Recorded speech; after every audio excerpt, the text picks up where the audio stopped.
I've got a new daily driver, but it wasn't the kind of car that I would normally choose to have. It's a bit of a left field choice actually, and it's got a lot to live up to. My last daily driver was a Porsche 911 Turbo S, and I absolutely loved it. It looked cool, did things like drag raced it against a MotoGP bike. It was utterly nuts, and it was good to live with in some ways. You see, being a 911, it wasn't that practical. It's not great in the back. Obviously there are some back seats, but they're not that usable. And because I've got a young daughter, I need to fit a baby seat. You can fit it in the Porsche and squeeze someone in behind just about, but when you're trying to carry luggage and stuff like that, that front boot just doesn't have enough space. So I needed something a bit more practical, but also delivered exciting performance.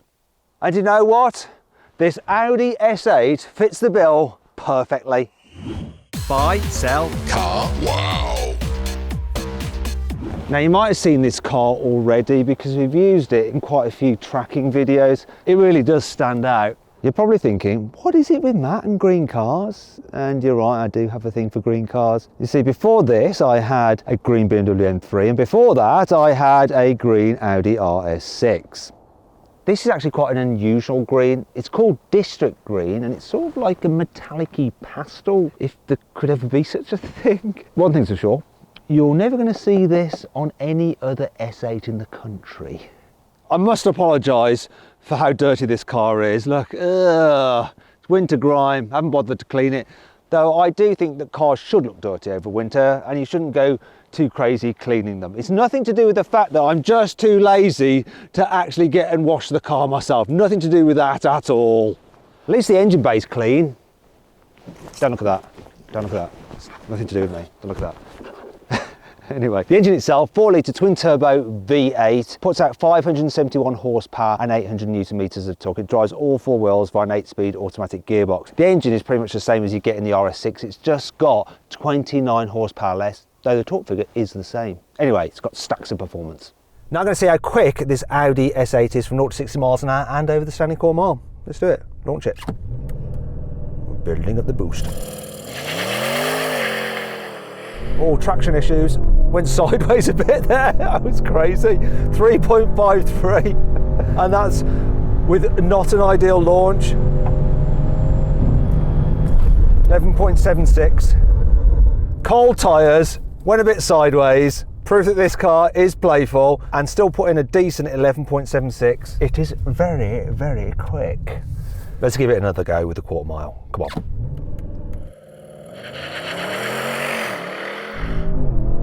3.34 to 60. Did get a better launch. What's the quarter mile though? 11.59. This thing is so quick, and it's just so luxurious at the same time. But how does the S8's acceleration actually compare to the RS6's? So this is what happened when I launched my old RS6. Launch control, here we go. Full boost. Oh, 3.01, we might do it! Come on, get the 11.2s, come on, 11.27! Interesting, huh? Now, if you'd like to see what happens when you drag race an S8 against an RS6, click on the pop-out banner that should be appearing in the top right-hand corner of the screen now. Follow the link in the description below.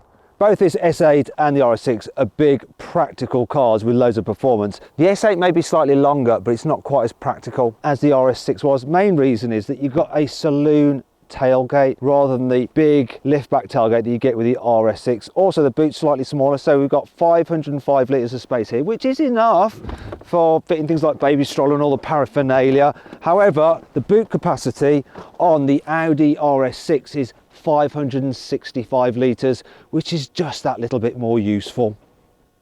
What also makes the RS6 slightly better as a family car is the fact that you can fold down the rear seats, but you can't in this at all. Bit of a shame that, especially when you want to carry like flat pack furniture back from IKEA.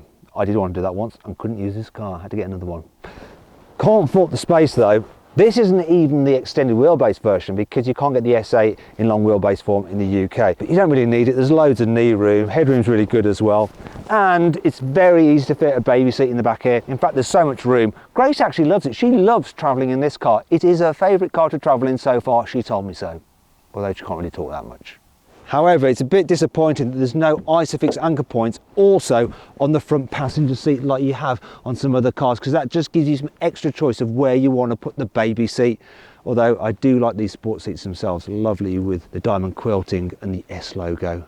Another minor complaint that I have is the fact that this car isn't specified with the extended leather up here on the dash. Instead, you've got like this polyurethane material, which while squidgy and stitched, just doesn't feel as special. Anyway, I'm going to start the car up because there's something I want to show you, because actually, while I'm complaining about that, there are loads of other bits of equipment fit to this car, which I really do like. I love the surround view parking camera, so you just press that button when you get to a narrow spot, and if you need to squeeze through without curbing your alloy wheels, you can just use this top-down bird's eye view, and you can actually see views from different cameras around the car. There's even a 3D mode there like that, so I just press that, and it's like a computer game. You can even see the camera crew there. Look, there they are. There. Another thing I like is an option fit to this car, the £5,300 upgraded Bang & Olufsen stereo, which is absolutely banging. The car's also got a heated steering wheel, which, believe it or not, is a £250 option, and it's a bit of a faff to turn it on. Rather than having a switch on the steering wheel, which you should do, you have to press this button to activate this menu. Come on, menu. Ugh. I actually have to turn that off first. Press this button, let's try again, to activate that menu, and then you can turn the steering wheel off and on there. In fact, you have to press that button to activate that menu to sync your climate control as well. What a faff. What's less of a faff though is connecting Android Auto or Apple CarPlay, because they're wireless. It's wireless. I like that. That's good. Thing is though, all this goodness obviously comes at a price. The S8 starts at £103,000, and this one with options £110,000. One of the things I really love about this car is that you get adaptive cruise as standard with it. So I'm just going to engage it now. You can use it on the motorway, you can use it on normal roads, it's really good. So it's going to use a radar to keep me a safe distance from the car in front, which I'm doing now. And you can reduce the gap if you want to, if you fancy doing a bit more tailgating. It'll auto steer to keep you in lane, and it's a really good system. It hooks you up nicely. Unlike with a Tesla, where if you put a little bit of steering input into it, it'll disengage. This one just lets you kind of work around it. So likewise, if you want to accelerate to get a bit close to the car in front, it won't disengage. Once I lift off the throttle, it will then go back to doing its thing. It's really, really, really, really useful. And I do so many miles each year, and this car just makes it easier with this adaptive cruise, because you just have to think less when you're driving. You're just sort of monitoring everything rather than having to do things like corrections in the steering and so on and so forth. Really like it. Considering this car is so huge and it has a 4-litre twin turbo V8, the average economy figure over the 6,000 miles it's done of 22.9 miles per gallon is actually pretty good. And that figure will include the fact that it's been used not only for cruising around and driving around town, but also thrashing about around twisty roads while filming, and of course doing many drag races with it. And if you want to see a drag race with this very car, click on the pop-out button up there for the link in the description below. To be fair, when I've been just cruising on the motorway at 70 miles an hour, this car has actually managed around 30 miles per gallon, which is pretty impressive. One thing that really stands out for me with this car though is just how serenely quiet it is. So quiet! It's packed full of so much soundproofing, you've got acoustic glass, you hardly hear anything. I love that. That's one of the advantages of the fact that the S8, while a performance car, it's also a luxury limousine. Do you know what? I make phone calls when I'm driving on Bluetooth, and normally people can tell when you're driving, but when you're driving this, they have no idea. They just think you're sat at home. It's got me into trouble before. Like my girlfriend Joe's been like, I thought you're supposed to be on the road. You said you had to leave to go somewhere. Like, I'm actually driving. I'm in the S8. It's just so quiet. You can't tell. I need to prove it though. She'll need me to prove it, to be sure. So let's just try something. What I've done is asked one of the members of the carwow team to jump in the S8 and take it for a drive, and then I've called them on my mobile phone, and we're going to have a conversation, and you'll see just how clear it is. Hey Ryan, how are you? Hey Matthew, all right, yeah? Yeah, I'm all right. It doesn't really sound like you're driving. How fast are you going? I'm doing 60 right now, so very much up. You're doing 60. I can't hear any car noise. Normally, when you phone someone and they're in their car, it's pretty blooming obvious. With that car, it's just not at all. Yeah, you know what? It's quite nice there. Do you know what it can do? It actually uses the speakers, like noise cancelling headphones, to like counteract some of the unwanted noises, and I think that's part of the reason why it's so clear talking to you on the mobile phone. But I'm not sure. Are you lying to me? I'm going to be like Joe now. I'm going to be like Joe. I actually think you're not driving at all, mate. You're sat at home in your pants playing computer games when you said that you were supposed to be heading off to a new car launch somewhere. I mean, I'll tell you what, if I was, this is a pretty good steering wheel setup I've got it going on, and these Calvins are pretty comfy. I believe him.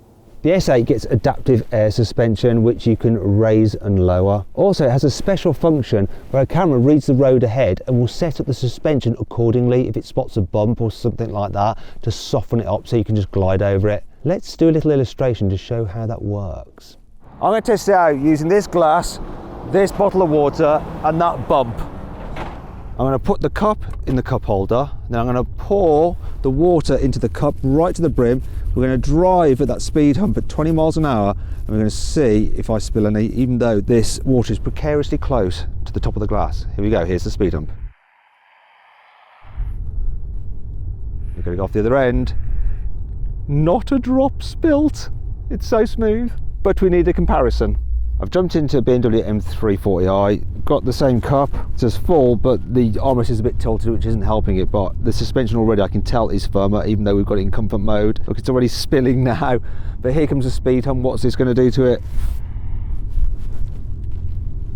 Yeah, a little bit of spillage. Oh, we'd already lost them before.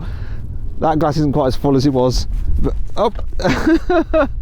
Oh, yeah, there we go. It's definitely a little bit more fraught, isn't it? You can tell the difference just from this illustration of how much smoother that Audi is. Oh dear, look. A slight pool of water in there. The S8 has something called elevated entry, and you can't get it on other A8s in the UK. What it does is cause the car to rise upon its air suspension when you open the door like that to make it easier to get in. So you don't need an SUV. And then it drops back down again when you drive off. The S8 also gets rear wheel steering, so when you're going quickly it'll turn the back wheels in the same direction as the front wheels to aid high speed stability. Then when you're going slower it'll turn them in the opposite direction to the front wheels to make the car more manoeuvrable, and it means that this long car actually has a turning circle of 11.4 meters. That rear wheel steering also makes this car surprisingly agile for such a big thing on a twisty road. So what I'm going to do is put it into dynamic mode, which is a real pain because you have to look all the way down here and press this button. There's no button on the steering wheel like in an RS model. So there we go, let's go into dynamic. Come on, where are you? Is it dynamic? No, it's efficiency, don't want that. Finally, dynamic. Right, I'm going to go into manual mode for the gearbox as well. The way this thing goes down a road, absolutely surprising. Even with the suspension in sporty setting, you've still got that lovely air suspension waftiness. It tightens it up so it doesn't lean so much in the bends, but it never gets like out of control or flaps over bumps. Such an impressive thing. Also, you've got that quattro four-wheel drive traction as well out the bends, so even when it's slippy like this you can deploy all of your horsepowers to the road and it just absolutely goes for it. The gear shifts are actually decent as well.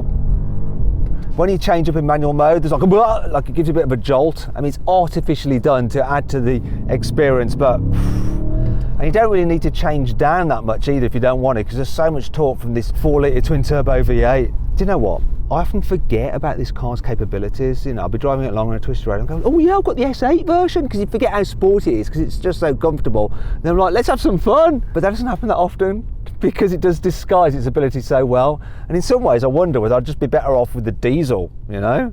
Nah. There is one slight annoying thing that I found, and that's that the car will auto shift up, watch this, even if you don't want it to. So that's in first, auto shifted, and I didn't pull a paddle, which is a bit annoying. You know, if you're in manual mode, you should have full control.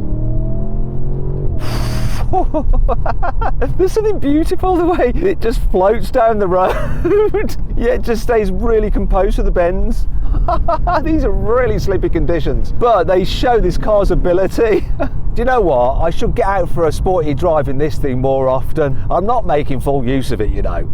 Well, I am really impressed with how this car goes down a twisty road. It doesn't have the same level of involvement as another big luxury saloon car that I've had as a daily driver. If you want to see what that car is, click on the pop-out banner up there for the link in the description below. It is an insane car that does almost everything you could ever need a car to do. Though overall, I do find this a bit more comfortable and easy to live with. For this car to be genuinely good fun to drive, surely you must be able to do donuts in it. Is that possible? Well, here's a little segment I recorded earlier to see if it is.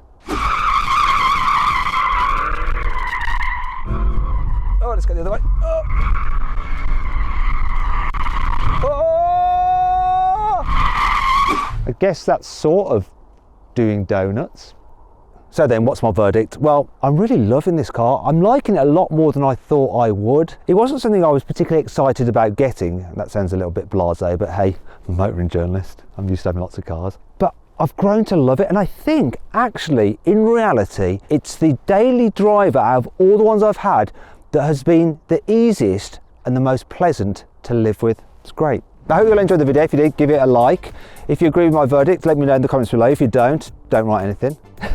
Click on those windows there for some more videos, and on that box there to go to carwow to sell your car. All you have to do is upload some photos, give a brief description, then dealers all across the country will bid on your car. It's dead easy. Thanks for watching.